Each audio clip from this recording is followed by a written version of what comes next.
¿De qué manera te afecta a ti como mujer, más allá de la enfermera? ¿Cómo te afecta el estar viendo pues mucho sufrimiento? Es muy difícil porque, o sea, por más que digan, sé profesional y de aquí para acá es tu paciente y de aquí para acá pues eres una persona, no se puede realmente, y menos con los niños. Te encariñas y terminas haciéndolos parte de tu familia. Como persona creo que sí afecta porque uno queda como con tanto miedo que a tus sobrinos ya los andas... El toque femenino, pura inspiración.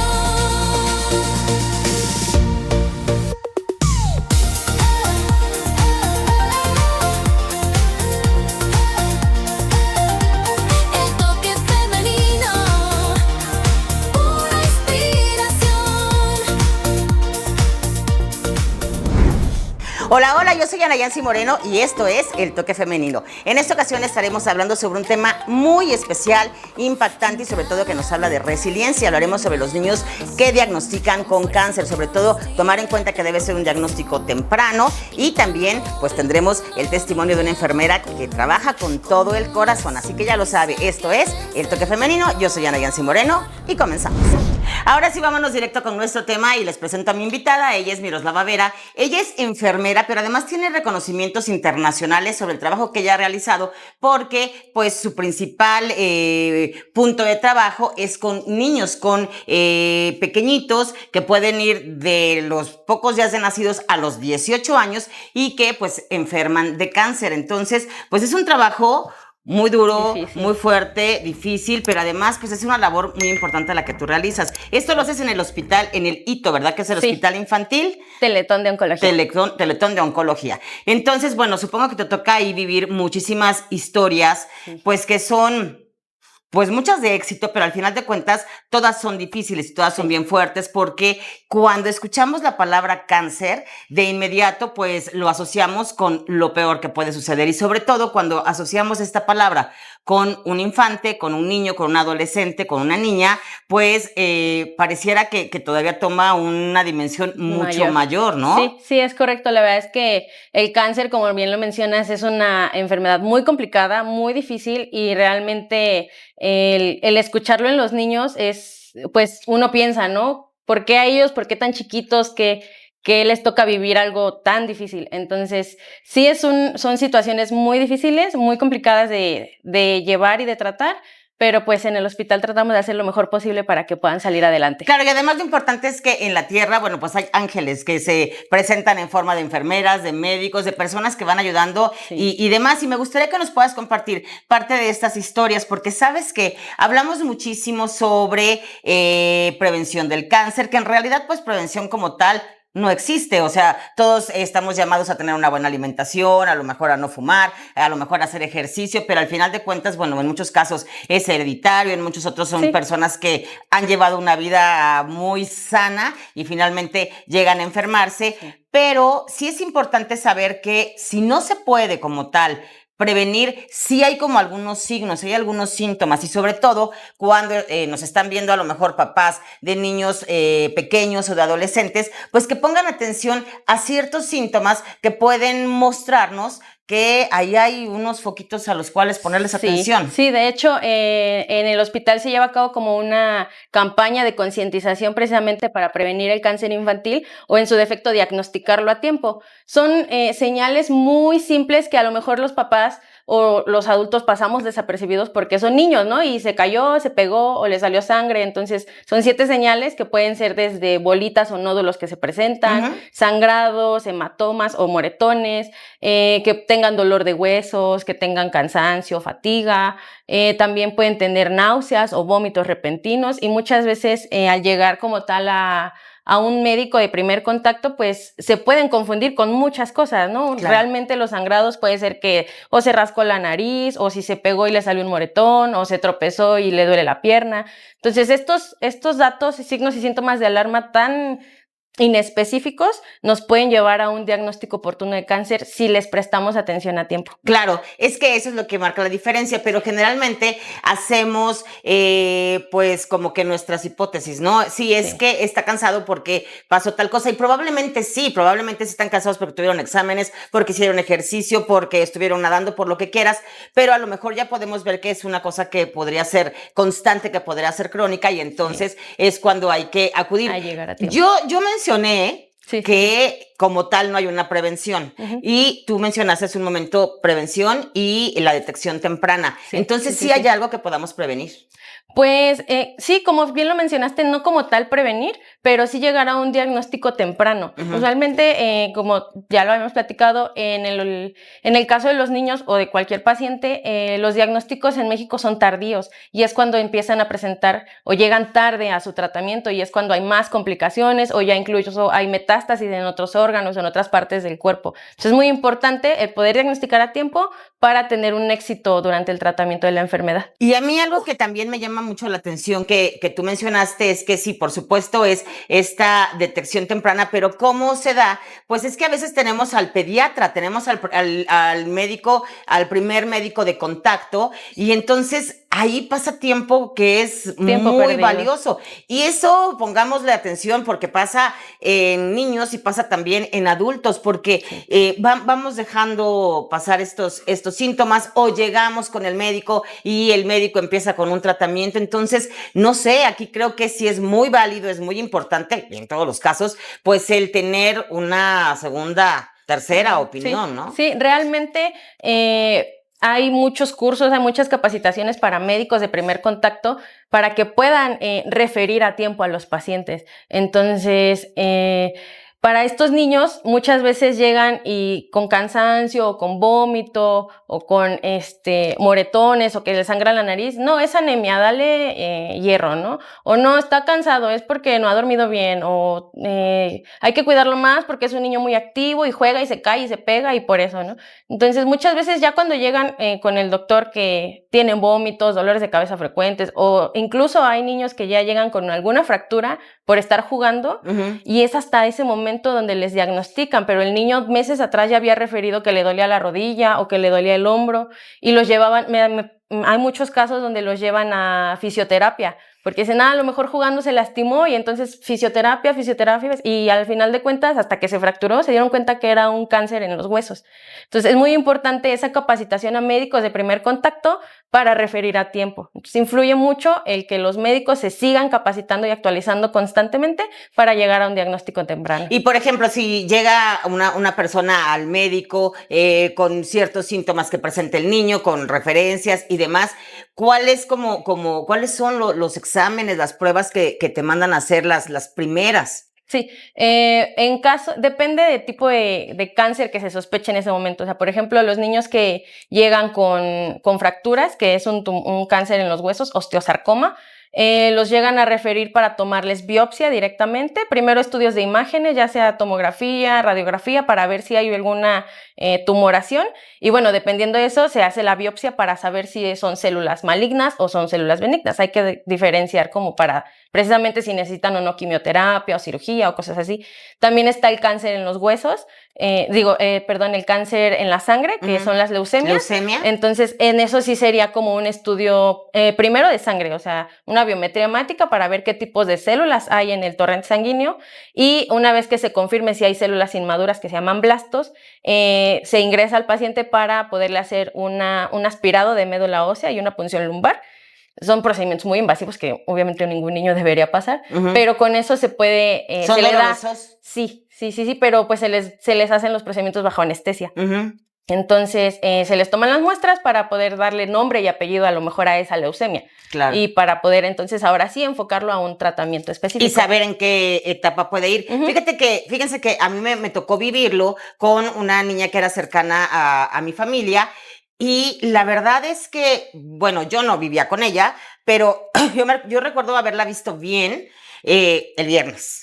Y de repente el lunes la encuentro con su mamá y me dice que se siente mal y la cara, el semblante era totalmente distinto. O sea, era una palidez, pero era como una debilidad total. Entonces, de haberla visto yo el viernes, el jueves la niña ya estaba hospitalizada de 11 años más o menos Sí. y estaba diagnosticada con leucemia después de varios estudios. Sí, sí, realmente los papás son los que mejor nos ayudan a decir los cambios que han visto en sus hijos. Entonces es muy importante hacer énfasis en estas 7 señales de detección oportuna porque nos ayuda precisamente a poderlos referir a tiempo con los especialistas. Entonces sí puede ser que el niño un día estuvo jugando y con toda la energía del mundo y de repente empiezas a ver el deterioro de la palidez, el cansancio, me duele la cabeza, tengo sueño, o empiezan a salir, no sé, le sangra la nariz o le salen moretones. Y entonces ahí cuando se nos debe prender el foco de decir, esto no es normal. Un niño Claro. sano no debería estar así. No deberá de tenerlo. Oye, y tu labor es, como lo decíamos al principio, pues muy loable, porque al final de cuentas, pues te toca acompañar a los niños, acompañar a la familia en momentos que son cruciales. Sí. Y por supuesto que hay casos de éxito y por supuesto que también hay casos, pues que no logran, Que no se logran. salir adelante. Y entonces es bien difícil. Yo siempre he dicho que dependiendo de el oficio, de a lo que tú te dediques, pues también pues es como que el carácter de cada persona Sí, y tal. sí. Entonces, no sé de qué manera te afecta a ti como mujer, más allá de la enfermera, cómo te afecta el estar viendo pues mucho sufrimiento. Sí, realmente sí es muy difícil porque, o sea, por más que digan, sé profesional y de aquí para acá es tu paciente y de aquí para acá, pues eres una persona, Ujú. no se puede realmente, y menos con los niños, porque los niños son de, ah, mira, te hice una pulsera, te hice un dibujo, vamos a jugar. Entonces, te encariñas con los niños y es algo que nos pasa a todos. Puedo hablar por todos los que estamos trabajando con niños con cáncer. Te encariñas y terminas haciéndolos parte de tu familia también. Ujú. Porque aparte estamos con ellos todos los días. El tratamiento para el cáncer es súper largo. Los tenemos meses, años con nosotros. y Súper es, largo, meses. puede llegar de meses hasta año y medio, 2 años, dependiendo como la agresividad del tipo de Ujú. cáncer. Pero pues ellos están todo el tiempo en el hospital y ya te ven y hola Miros, o hola enfermera o cosas así. Entonces, como persona, creo que sí afecta porque uno queda como con tanto miedo que a tus sobrinos ya los andas viendo y dices, no, esto no es normal, o no, a ver, tranquila, esto no te sugestiones, ¿no? Ujú. Y para las que son mamás, pues todavía más, o sea, sí he visto que cuando son mamás les da ese miedo realmente de Ese no miedo de que, verlos a de que tiempo. lo vivas en familia, pero también, Sí. pues ya se creó un vínculo, aunque te digan que no se debe crear y Sí, tal, no. finalmente sí está y te encariñas con la persona. Sí. Sin embargo, yo veo, y me ha tocado hacer muchos programas en los diferentes centros Teletón, y entonces yo veo a los niños con una resiliencia muy grande. Increíble, sí, sí, realmente, dependiendo la edad de los pacientes, pues cuando son chiquitos obviamente el entorno es nuevo y todo les da miedo y no conocen a las personas, pero conforme va pasando el tiempo ya te ven y te saludan y juegan y se dejan hacer las cosas, o sea, con todo el miedo del mundo, Ujú. y a lo mejor lloran y gritan, pero ya saben, o sea, la mamá luego les dice, llora y grita todo lo que quieras, pero no te muevas, porque te tienen que dar el piquetito y si no le dan a la vena esa darte otro piquetito, entonces Ujú. los niños en un grito intenso, pero dejándose hacer las cosas. Y apenas este fin de semana que fui a trabajar me pasó que empiezan con sus quimioterapias y se les empieza a caer el cabello. Entonces llega un momento en que es un riesgo que se les esté cayendo el cabello y les tenemos que cortar pues todo, ¿no? Rapar. A rapar. Y una escena muy bonita porque el niño se estaba rapando y la mamá estaba en videollamada con el papá, con el tío, con el hermano y todos estaban cortando el cabello al mismo tiempo, como en apoyo al niño. En un acto de empatía. Sí, de empatía. Y es que, por ejemplo, en un hombre, bueno, aquí tenemos a nuestros compañeros y quizá no les encante raparse, pero si te rapas les crece, pues es cortito el cabello de un hombre. Y es diferente la carga que le pone un Al hombre a su cabello. cabello al que le pone una mujer y al que le pone una niña. Sí. ¿Qué pasa con las niñas? ¿Cómo es pues este acompañamiento para Sí, para algo decirles, así. oye, va a pasar esto? Y ese es el primer Impacto. cambio físico muy drástico que ellos van a ver. Sí, realmente en el hospital se cuenta igual con el área de psiconcología, que se da una atención integral de todas las áreas en el hospital. Entonces se les da un acompañamiento, se les va explicando y hay muñecos que tenemos y mira, ella es bonita sin cabello, tú también eres bonita.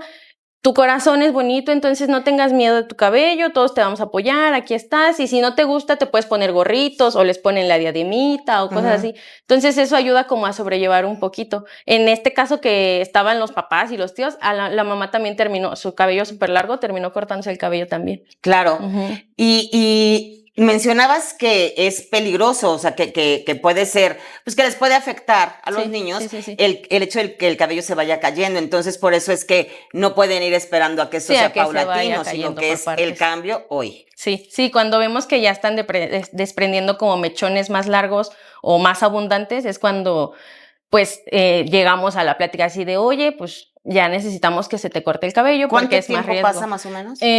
Puede tardar hasta un mes o menos para que empezar a ver como que ya se cae en mayor abundancia. Como quiera, es muy rápido. Sí, realmente es muy rápido, porque realmente pasa muchas cosas en muy poco tiempo. O sea, es el diagnóstico, el impacto del diagnóstico, el cambiar de vida, de rutina, el estar encerrados en un hospital, el que te estén inyectando y poniendo cosas que te hacen sentir mal, porque la quimioterapia pues realmente les provoca náuseas, vómitos, mareo, y de repente decir, ahora tenemos que cortar el cabello, sí es una parte muy difícil. Muchos no lo permiten, entonces tratamos como de apoyarlos en, pues ponerles mientras gorritos para que no se caiga el cabello y no se haga como el contaminadero, pero sí es una situación que nos toca vivir mucho. Claro, en lo que yo les platicaba que me tocó vivir a mí con esta niña que, bueno, yo la vi como una guerrera. Ella venció el cáncer. Hace poquito que nos volvimos a encontrar en Facebook, Stephanie, yo le mando un abrazo muy grande. Pero yo recuerdo, te comento que la vi un viernes, después el jueves ya estaba en el hospital y yo la fui a ver ese jueves por la tarde. Y la cara de ella, lo que yo recuerdo, era una cara como de enojo. Sí. O sea, no, le llevé un libro y me acuerdo que apenas me volteaba a ver porque es que poniéndonos en los zapatos de una situación así, es como, ¿por qué me está pasando esto? Y de repente, o sea, yo estaba en mi casa, estaba en mi cama y de repente estoy llena de cosas y la vida cambia totalmente. Sí, realmente no solo es en la rutina del niño, pues es la dinámica familiar, porque a lo mejor si los dos papás trabajaban, en el mejor de los casos que estén los dos presentes, uno tiene que salir, uno tiene que estar todo el tiempo ahí con el niño, los permisos para que los papás puedan ir, conseguir incluso cuando no hay recursos, pues los recursos para dar un tratamiento de quimioterapia, porque es costosa la quimio. Entonces, todo este cambio, hay niños que entre más grandes, pues obviamente saben expresar mejor sus emociones y tú los ves y de un niño alegre pasan a ser un niño enojado, un niño que te dice vete o no te quieren ver, o realmente sí se nota ese cambio de actitud. Pero pues como bien lo mencionaste al principio, son niños muy resilientes y conforme va pasando el tiempo, pues se adaptan a esta realidad. Pero sí, el primer impacto es tremendo, Sí, ¿no? sí, es Y fuertísimo. como dices, cambia totalmente la dinámica de toda la familia. ¿Nos podrías compartir algún caso que te haya impactado especialmente? Sí, recientemente hubo una paciente de reciente diagnóstico con cáncer, pero la mamá sufría adicciones, entonces nunca estuvo con la niña, se hacía cargo la tía. Y esa tía, después de que por fin ya la niña tenía como un núcleo más sólido, que alguien la quería y la cuidaba, fallece esa tía que la cuidaba y pues queda al cargo como de pues la abuelita, ¿no? Y al poco tiempo es cuando la diagnostican con leucemia y llegan al hospital. Entonces son cosas, hay muchas historias, o sea, desde el niño que lo cuida el tío o que solo está la abuelita, o realmente había casos donde no había nadie más y la mamá que iba a ser, no sé, la donadora de sangre, en lo que se iba, pues entre todos echaban la bolita de yo la cuido un ratito y tú mientras ve a hacerle cosas al otro paciente y ahora te toca a ti venir, cosas así. O sea, realmente uno se pone a pensar y dices, qué privilegiado soy al tener salud al ver este tipo de situaciones. Tener salud y además lo importante que es este círculo que te va a acompañar, porque al final de cuentas es la tribu, ¿no? Entonces, si está la mamá y está el papá y están los hermanos y los abuelos y los tíos, maravilloso, pero hay momentos en los que esto no sucede y entonces los niños todavía tienen que ser mucho más fuertes para poderlo enfrentar y por supuesto que se crea un ambiente porque me ha tocado también ver en los hospitales que hay personas que van y les llevan risoterapia y sí, bueno, sí, sí. la sociedad también se une, pero quienes saben, porque habemos muchos que, ahorita que lo estamos hablando, pues hay muchas cosas que ignoramos porque Sí. nunca nos ha pasado, porque nunca lo hemos vivido y no sabemos cómo ayudar, ¿no? Entonces, hay maneras de ayudar y veo que hay personas que están listas para hacerlo, para llevarles un momento de alegría dentro de tanta tristeza. Sí, realmente a mí me gusta mucho trabajar en un hospital pediátrico porque nunca sabes qué puede llegar. O sea, de repente vas caminando y ya te encontraste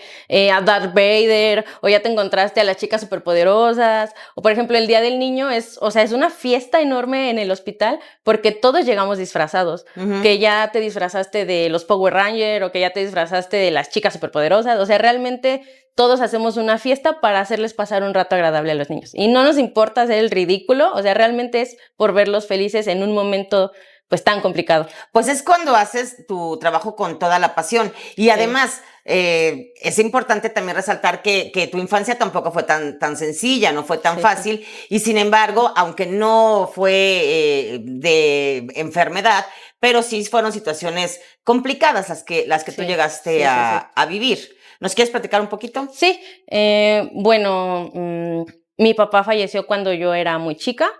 Yo tenía 3 años, entonces pues realmente no recuerdo mucho de esa Ujú. parte. Entonces, pues solo somos 3 hermanos, yo soy la menor. Entonces yo quedé al cargo como de mi hermana más grande que tenía 8 y yo 3 años, ¿no? Entonces era una niña cuidando a otra niña. Ujú. Y pues mi hermano de 6, entonces realmente pues mi mamá tenía que ir a trabajar para sustentar los gastos de 3 niños. Ujú. Entonces el estar como tan chiquitos y solos sí es una cuestión pues bien difícil, ¿no? Que a final de cuentas vivíamos cerca como de la familia o nos pasaba a dejar con mi abuelita para que tuviera quien nos supervisara, pero pues realmente la mayoría de tiempo éramos pues nosotros 3 solitos y mi mamá trabajando, ¿no? Y uno decía, ¿por qué? ¿Por qué mi mamá no está, no? Ya de grande lo entiendes y agradeces, ¿no?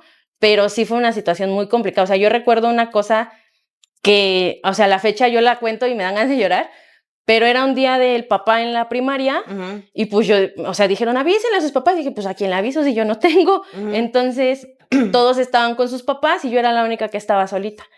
Y me dijeron, pues, háblale a tu hermana. O sea, mi hermana en sexto, yo en tercero. Ujú. Y fui a buscarla de, oye, ¿puedes venir a hacer las actividades conmigo? Ujú. Y pues las dos estábamos jugando al final. Qué difícil, ¿no? Sí. Y además, como lo dices, ahora cuando ya eres más grande, Sí. pues te das cuenta de lo que hacía mamá, de lo que hacía tu hermana, de lo que hacían todos, pero pues son circunstancias que nos tocan en la vida y entonces esas circunstancias a veces te llevan a elegir pues tu profesión, tu oficio. Sí, sí, sí, ¿Qué sí. fue lo que te llevó a ser enfermera? Pues realmente yo no fui de las niñas que decían, yo de grande quiero hacer esto, ¿no? Yo pues no sabía hasta que una vez en la escuela un compañero se cayó en la secundaria y no se podía mover. Y entonces llegaron paramédicos y fue de, no lo muevan, ayúdenlo así. Entonces yo me quedé ahí con él y fue así de, a ver, tú nos vas a ayudar, no lo vas a inmovilizar y nos vas a ayudar a pasarlo a la camilla. Ujú. Y entonces yo dije, ay, como que esto me gusta. Y le platicaba a mi mamá y me dijo, pues enfermera. Y yo, pues sí. Y de ahí fue que terminando la secundaria, directo entré a la prepa al técnico en enfermería. Y de ahí pues ya como 13 años que llevo de enfermera a mis 30. Sí, porque estás joven. Y también es como un regalo de la vida el encontrar lo que te gusta hacer. Hemos Sí. hablado en algunas ocasiones sobre el Ikigai, que es lo que más te gusta hacer, lo que disfrutas hacer, lo que te permite vivir de ello y lo que también te lleva a ayudar a la sociedad. Así que tú tienes ese Ikigai que es bien fuerte y que es bien difícil, porque el ver sufrir, el ver llorar, pues no todos tenemos la fuerza para acompañar, Sí. simplemente, o sea, a veces no llores, lo primero que se nos ocurre es no llores. Sí, y me ha tocado, o sea, realmente, por más que uno trate de decir, o sea, ¿cómo voy a ponerme a llorar con los niños si a lo mejor no son mi familia y qué van a pensar, ¿no? Porque uno lo piensa desde esa forma de, ¿qué van a pensar de mí que Ujú. estoy llorando? Pero, o sea, es muy difícil. Me ha tocado llorar con pacientes, he visto compañeros llorar con los pacientes, con las mamás,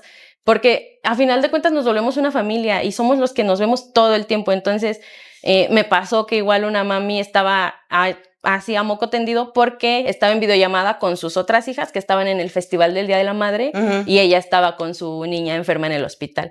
Entonces yo entré y pues de repente no sabes cómo tocar ese tema de necesitas un apapacho o algo así. Entonces yo Ujú. solo entré y le dije, ¿estás bien? Me dijo, es que estoy con mis niñas en el festival, pero estando aquí, ¿no?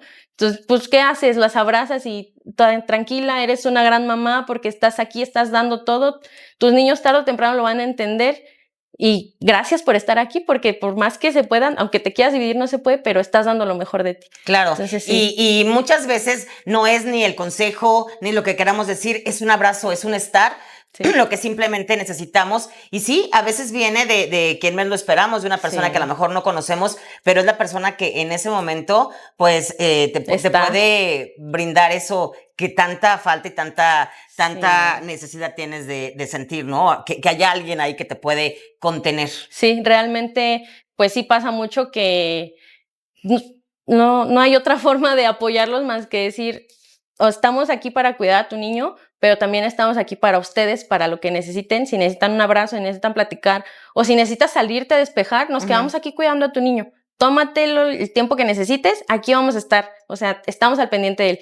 Y sí, también hay mamás me da chance de salirme 10 minutos, necesito procesarlo. Y se van y les damos su tiempo y creo que es una forma bien bonita de generar una red de apoyo dentro del hospital para las familias. Claro, pero aquí también estaremos hablando sobre pues el síndrome del cuidador, porque Sí. cuando se presenta este tipo de enfermedades o muchas otras, pues se cambia totalmente la dinámica familiar. En los trabajos, pues las personas a lo mejor te dicen un día, bueno, sí, te doy permiso para que vayas a hacerle el estudio a tu niño, pero ya después es otra vez, cuando en realidad pues no es de que tú quieras, tienes que estar ahí. Y Sí. entonces, y si está en un lugar lejano el hospital, también cambia porque tienes que vivir en otro lugar. Entonces es algo bien complicado, Sí. algo bien difícil, para lo cual, pues por supuesto que las familias no estamos listas. Encuentras el camino y lo abres, pero es fuerte. Sí, sí es fuerte porque en el hospital recibimos familias de todos los estados de la República.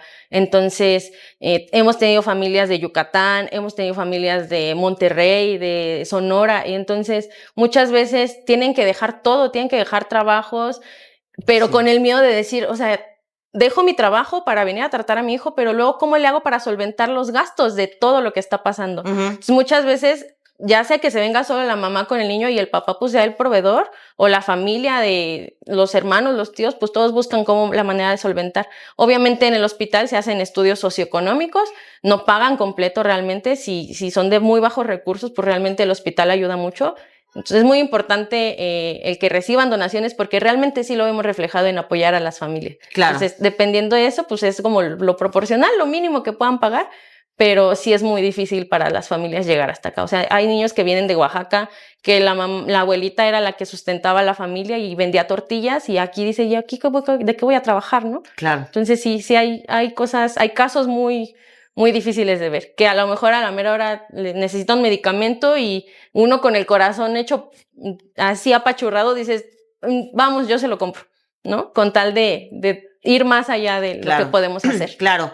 Y así como a veces necesitamos un abrazo, necesitamos una mano, algo que nos dé una contención, un acompañamiento, pues también es importante reconocer cuando se hacen las cosas y se hacen bien. Y sé que tú tienes reconocimientos internacionales por esta labor que has hecho. Platícanos antes de que terminemos para que pues puedas compartir con nosotros ese reconocimiento que has tenido. Muchas gracias. Pues yo llevo en el hospital aproximadamente casi 4 años y este premio se lo otorgan a las enfermeras en sus primeros 5 años de carrera que destaquen en su aportación a la oncología pediátrica. Entonces, cuando yo llegué al hospital, la verdad es que me enamoré del hospital, me apasioné y realmente traté de hacer como cosas que iban más allá, desde estudios de investigación, capacitar personal, o sea, capacitarme yo y en poco tiempo poder capacitar a personal. Yo me desenvuelvo en el área de trasplante de células progenitoras y es un tema súper extenso, súper profundo y me apasionó tanto que aprendí muy rápido y tuve la oportunidad de capacitar a enfermeras de El Salvador. Y gracias a como a todas esas cosas, hacer los protocolos bien, atender bien a los pacientes, o sea, que no haya quejas de, esa enfermera me hizo cara, ¿no? Realmente el dedicarte 100% a trabajo fue lo que me dio este reconocimiento. Se llevó a cabo en Londres, en la London Global Cancer Week, y yo no sabía que me habían nominado y me enteré que había ganado. O sea, me enteré que me nominaron cuando me llegó el correo de que era la ganadora. Concursamos 14 enfermeras de 11 países para ese reconocimiento. ¿Y tú ganaste? Y yo gané. No, maravilloso. Y además, como tú también me contabas que Sí. enfermeras mexicanas han desarrollado también protocolos importantes, como el saber que está la hora dorada después Es de la correcto. quimioterapia, el administrar ciertos medicamentos pueden hacer una gran diferencia. Y pues sí haces una gran diferencia en la sociedad y eso me da mucho gusto y me da gusto que Muchísimas estés aquí con gracias. nosotros en el Toque Femenino. Muchísimas gracias, Gracias querida a ti. Miroslava. A ustedes también muchas gracias y yo creo que vamos a darle un aplauso, por favor. Muchas a Miroslava. gracias. Muchas gracias Muchísimas y nos gracias. vemos en la próxima en el Toque Femenino con Ana Yarsi.